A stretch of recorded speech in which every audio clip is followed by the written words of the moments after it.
Que belo hino, hino de prece, hino de oração, hino de falar com Deus, hino de abrir o coração, despejar nos braços de Deus aquilo que também está pesando sobre o nosso coração, sobre os nossos ombros, e assim nós queremos sempre continuar firmes no caminho do Senhor. Estimados irmãos, o texto do Evangelho de João 17, 1 a 11, é um momento importante, é um momento de oração. O momento em que Jesus chega diante do seu Pai do céu e abre o seu coração. Ele intercede, não somente por aqueles discípulos que lá estavam, mas ele intercede por nós. Esse é um momento em que estamos lembrando a subida de Jesus ao céu. Esta semana, na quinta-feira, nós lembramos a ascensão.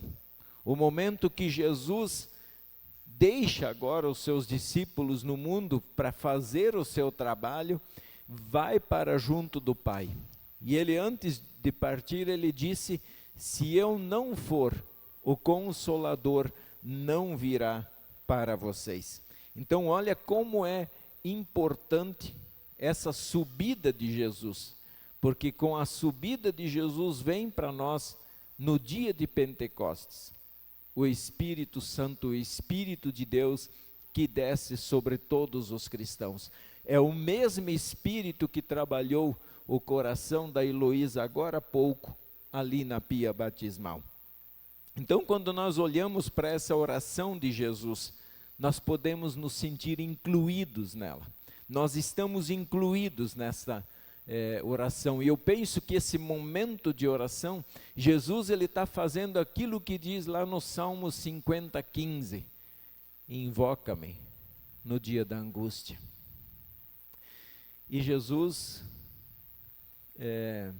enquanto esteve aqui nesse mundo, ele também tinha suas angústias, suas preocupações. E quando nós lemos toda a oração sacerdotal desse texto de João 17, nós percebemos a grande preocupação que Jesus tinha com cada um dos seus filhos, dos seus irmãos aqui neste mundo. Quando examinamos então o conteúdo da sua oração, vemos que sua maior preocupação não era com ele, mas era comigo, era com vocês. Jesus preocupado, Jesus intercede, Jesus leva o seu coração diante do Pai por nossa causa. E Ele pede que esse povo, que o Pai cuide desse povo, que esse povo não se perca, que esse povo continue sendo fiel em todos os momentos, no cumprimento da sua missão aqui neste mundo. Com esta oração, percebemos que aqui Jesus está nos dando duas lições importantes. Primeira delas, colocando o reino de Deus em primeiro lugar. Quando ele ora nesse momento, ele está colocando: Pai, eu estou subindo para junto de ti, mas eu intercedo agora, eu busco a tua presença, porque ele está nos mostrando. Fale com Deus, fale com Deus, coloque o reino de Deus em primeiro lugar, escute Jesus, escute o que Ele está falando contigo. Mateus 6,33, buscai em primeiro lugar o reino de Deus e todas estas coisas vos serão acrescentadas, falando de ansiedade, de angústia, de preocupações. Então Ele está dizendo: coloca na mão de Deus. E a segunda lição que essa oração de Jesus nos traz é o quarto mandamento. Qual é o quarto mandamento? Me deu um branco agora aqui. Qual que é? Não estou escutando. Não estou. Honrarás o teu pai e tua mãe, para que vás bem e viva muito tempo sobre a terra. E Jesus aqui está honrando seu Pai. Ele está colocando as coisas no seu devido lugar, Pai. Quando Ele nos ensina a chamar Deus de Pai, aqui Ele está mostrando que Ele honra o Pai. Existe uma hierarquia dentro da Trindade que Ele está respeitando. Ele está glorificando o Pai diante de todos nós. Um belo ensino que Ele está nos dando. Então sentimos uma forte agonia em seu peito e Jesus abre o seu coração para o seu Pai que está no céu. E Ele diz: Pai, é chegada a hora. É chegada a hora. Chegou a hora de enfrentar os tribunais humanos. Chegou a hora de ser chicoteado. Chegou a hora de derramar o sangue. Chegou a hora de ser injustiçado. Chegou a hora de verter o sangue naquela cruz. E chegou a hora de dizer: em tua mão entrego o meu espírito. Mas também chegou a hora de Jesus ressuscitar. E chegou a hora dele se despedir dos seus discípulos e subir ao céu. Chegou a hora de Jesus demonstrar para todos o ponto alto da sua missão: curar doentes, ressuscitar mortos, purificar leprosos, pregar a palavra de Deus. Eu digo, tudo isso para Jesus foi fácil, mas também chegou a hora dele dar a vida. E aí ele faz um pedido: glorifica teu filho para que o filho te glorifique a ti. Pai, eu vou enfrentar tudo isso, mas no terceiro dia glorifica o teu filho, para que o filho também glorifique a ti. E é importante isso. Esse pedido de Jesus para o Pai foi atendido naquele dia de Páscoa. Jesus então chega e sobe aos céus. E aí esta expressão, é chegada a hora, nos remete ao texto de Eclesiastes, capítulo 3, primeiro versículo, que diz: há tempo para todo o propósito debaixo do céu.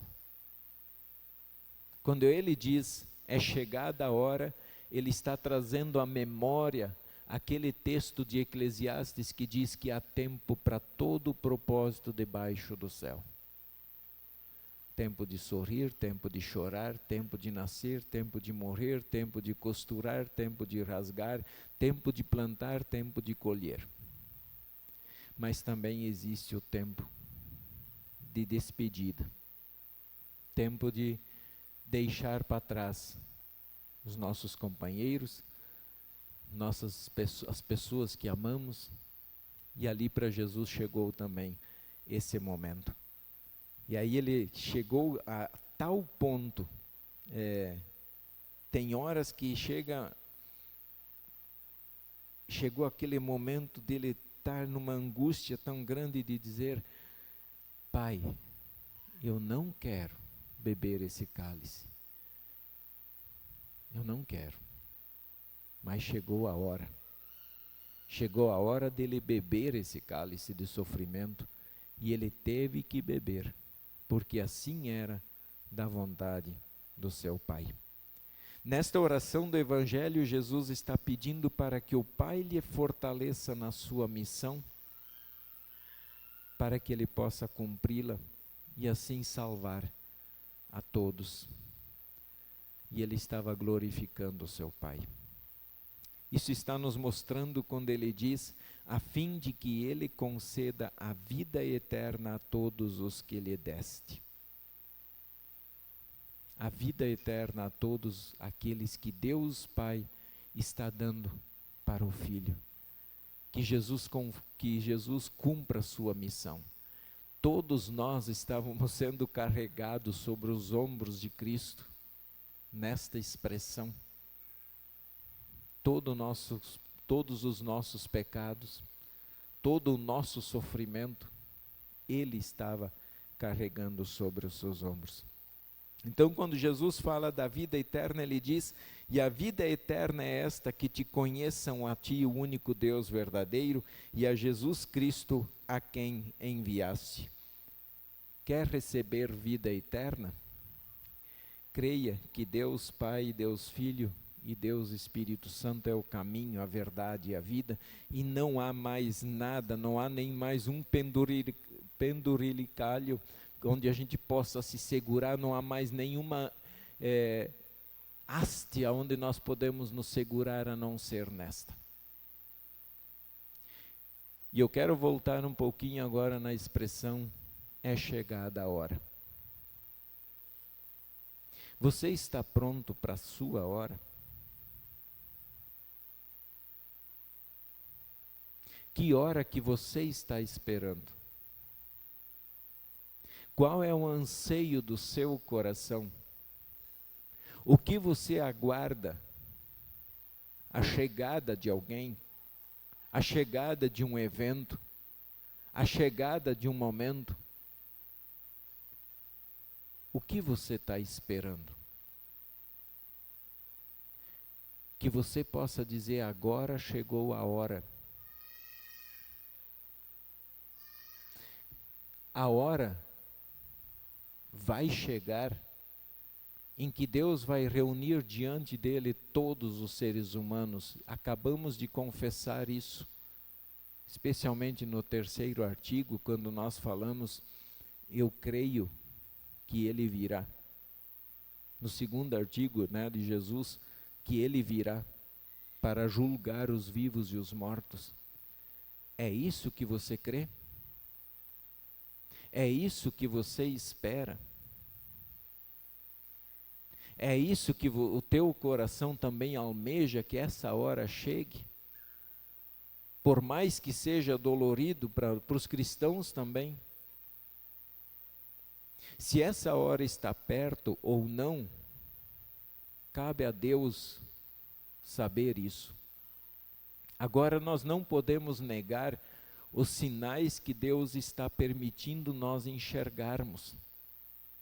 Os sinais estão aí, diante dos nossos olhos. As coisas estão acontecendo, está afunilando para a chegada desta hora que Jesus promete voltar para nos julgar. E você está esperando esta hora?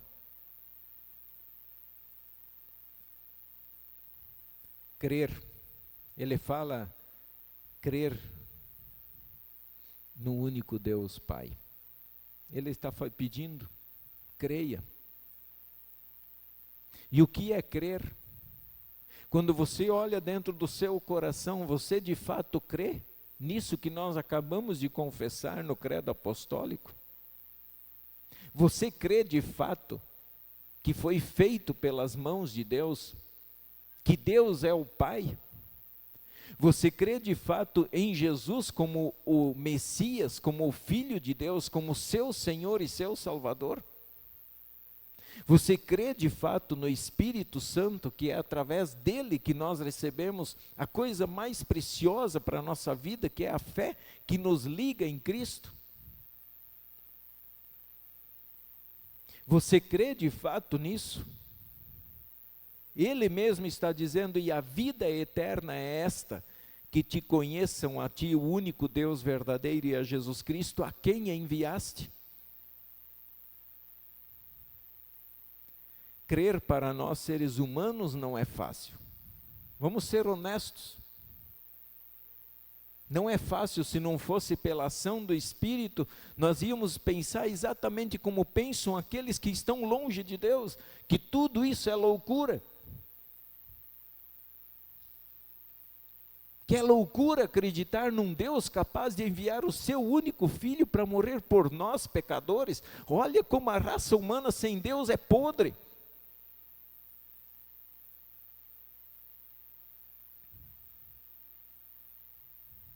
A raça humana sem Deus, só lhe resta um caminho: o inferno. E sem Deus é para lá que você vai. Não tem choro, não tem mais. Não adianta querer falar: Senhor, mas aquele pastor lá, Senhor, mas eu pensei que eu estava crendo, mas estava apoiando tudo que era errado, sendo um servo de Satanás, achando que estava servindo a Deus. Crer é mudança de vida. Como é que eu posso dizer que eu creio num Deus de poder desse se eu não mudo, se minha vida parece é tudo a mesma coisa? Continuo fazendo as mesmas coisas. Se nada muda. Aqui tem um termo que Jesus usou: que te conheçam a ti, o único Deus verdadeiro. E você conhece esse Deus? Ou faz de conta que conhece? A gente finge que conhece, a gente finge que crê, a gente finge que é cristão, a gente finge que faz, mas não faz. Mas Deus te conhece. Se você não conhece Deus, não te preocupe, Deus te conhece. E Ele sabe quem pertence a Ele. Ele sabe aqueles que estão no seu aprisco, no seu rebanho.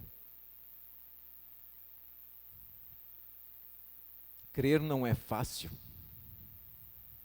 Nunca será. Porque envolve compromisso. Precisa dizer não a muitas coisas da vida, aos prazeres da vida, do coração. É assim que funciona. Porque a mudança, não é que Deus espera a mudança em você sem Ele, não, é porque você tem o Espírito de Deus, e onde o Espírito de Deus habita, ali há mudança. Deus quer te conduzir para a mudança.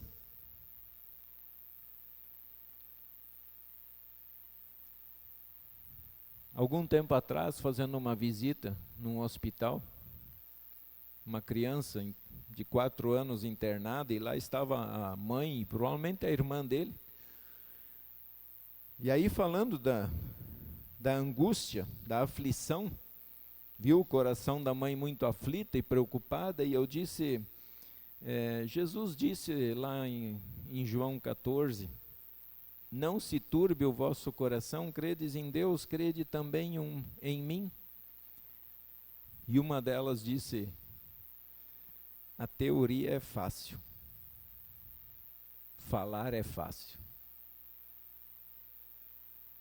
Quando as coisas vão bem, é fácil. Mas quero ver quando o calo aperta. Quando de fato a tua fé tem que fazer a diferença na sua vida. Então crer não é fácil. Mas Jesus está pedindo ao Pai que creiam em ti. Creiam também em mim. Porque Ele é o caminho, a verdade e a vida.